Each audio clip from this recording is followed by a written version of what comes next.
Hello my wonderful peeps! Today I am making a little video about a question that's been coming at me from a lot of sides from this amazing community, which is when will I be able to come back to Edinburgh? And I totally understand your passion and interest in this topic, but as you can imagine, it's quite a hard one to answer. Fortunately though, right now we are finding ourselves at a point where maybe we can make at least some predictions. First of all, I'm just gonna start with a little disclaimer. I don't want any of you to watch this and go and spend a lot of money that you're then not gonna ever see again just because I told you to do so. I do not have any secret insider info. I only have a fairly good knowledge of what's going on in Scotland and England. They don't have exactly the same rules for things, but you will see that they're kind of similar.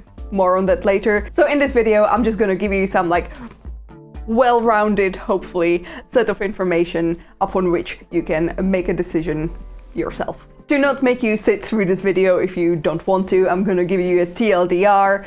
If you wanna come back to Edinburgh, I would say autumn. I think that summer is risky. And also make sure that you have both your vaccination shots, because that might actually become like the green light for you traveling in the future to most of Europe, to be honest. Okay, so let me start by saying that the reason why we are now at a state where we're thinking about making plans for staycations and foreign travel and everything is because in February, Boris Johnson basically came up with this whole long plan for easing out of the restrictions, and a lot of people got really excited. I had kind of mixed feelings about it because on one hand it's really reassuring to have a plan like that, and I have been talking to my friends, specifically a lot of friends from Czech Republic, who just recently went into a super harsh lockdown, and I am thankful that in the UK this is where we are at now. But the easing out plan is a very slow, very careful one, and I'm thankful for that. However, it kind of keeps the excitement down, and I mean that's probably also a good thing. It's a safety thing. So Boris Johnson came with his plan for England, and Scotland has its own power to decide, but generally Scotland has always been just kind of a week or two behind what England has decided. Down in England they have a whole long plan, so English people can basically say ooh, on the 17th of May, which mid-February sounded well, that's ages away, and it still feels like ages away. And it also is my birthday. Anyway, in England, 17th of May should be the date when people can meet up indoors again and basically, can start having parties again and things like that. And everyone's really pumped for it.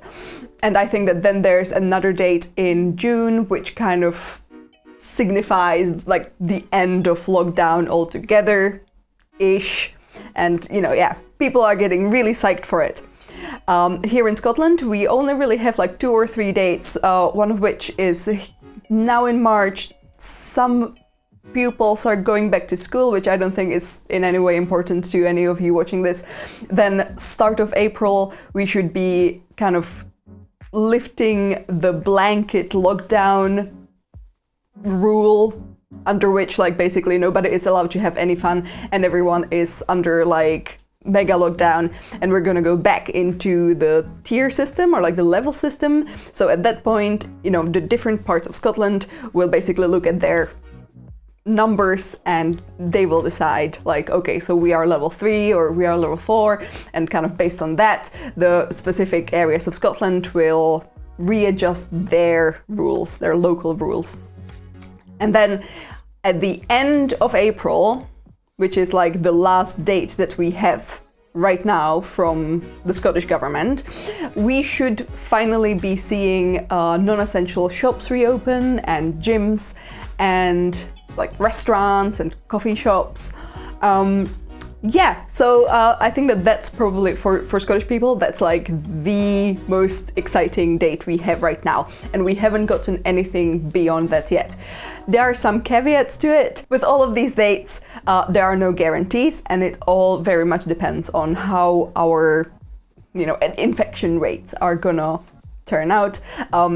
It might be that it goes better much faster than expected thanks to the vaccination program and all that, but there could also be, some issues coming up because we have recently discovered some of the Brazilian variant, I think, and funnily enough, one of the people who tested positive for the Brazilian variant is unidentified, and I don't understand how that happened. So they tested this person and they didn't even know his name.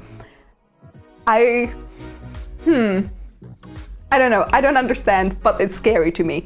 So we don't know if that's gonna mean that we're gonna go into like a whole other round of lockdown, but hopefully not. I'm just saying this to make sure that nobody is making any plans based on these specific dates that I've given you. But to not be a bummer, recently some people said that actually the cases are falling much faster than it was predicted in February, which could mean that some of these dates would actually kind of like speed up. But they definitely shouldn't speed up too much in relation to each other, but they could kind of like come closer to where we are now, if that makes sense. Now, because the UK is actually doing a fairly good job with their vaccination program, or I should probably say our vaccination program, but I am not one of the vaccinators, so I can't take any credit for it. We now vaccinated about 30% of the population with the one dose.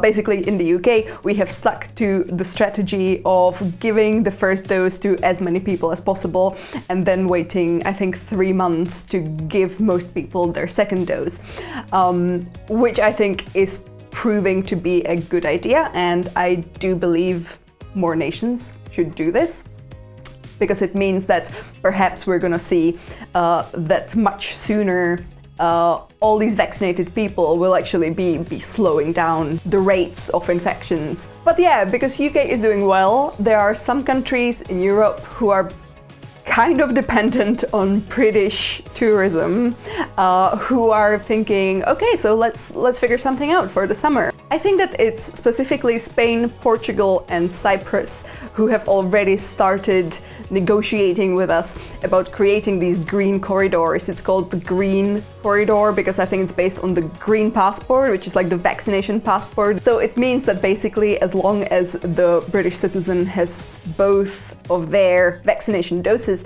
they would be allowed to visit these places. And I think that these countries would really benefit from having that tourism coming back this summer.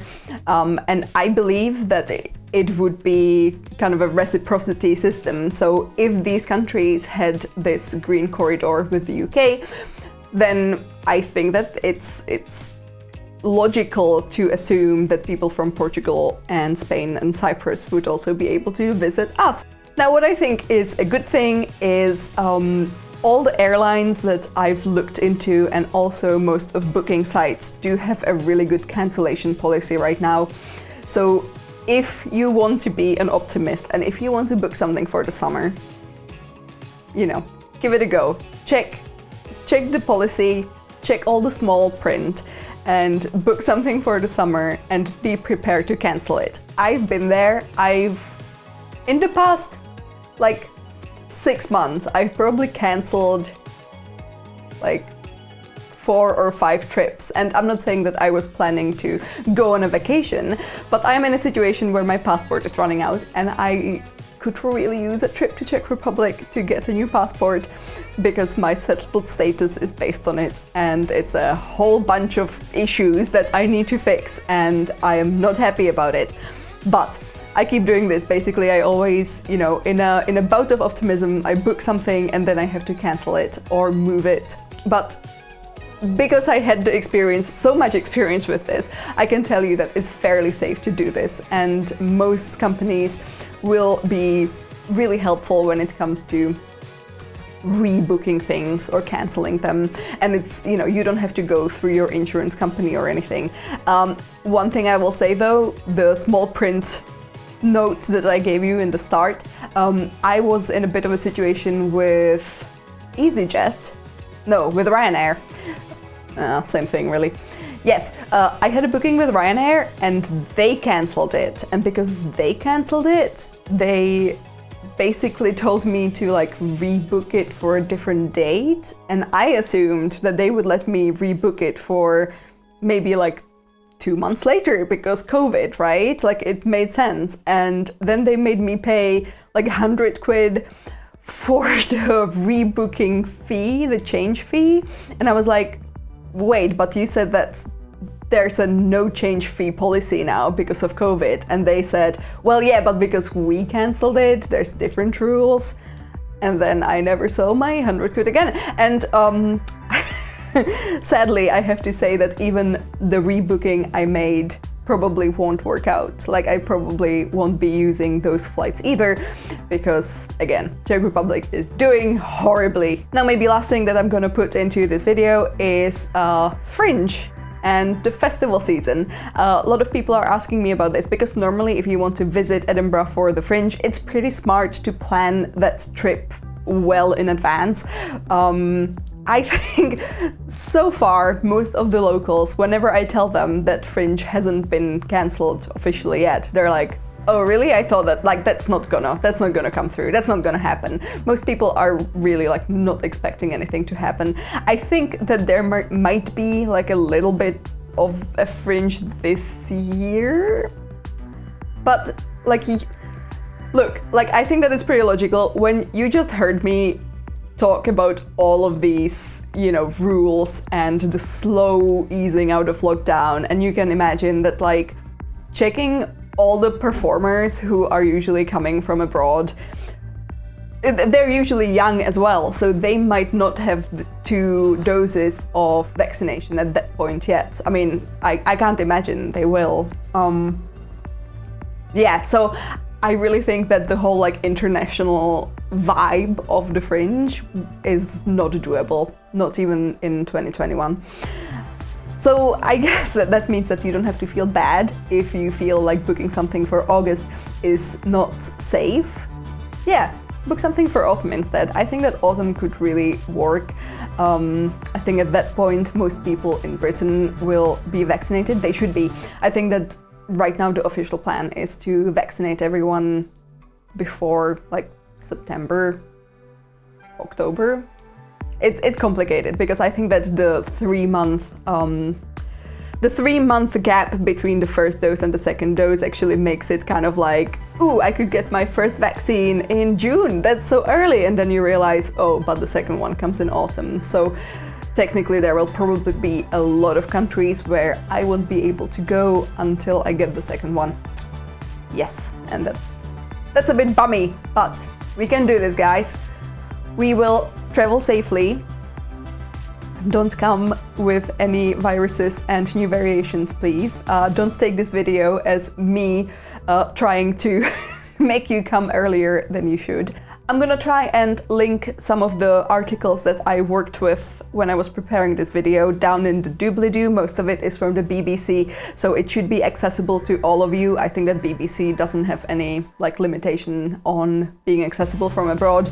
And why not let us know if this video has changed your plans down in the comment section as well. I would love to have a little chat about that with you, as always.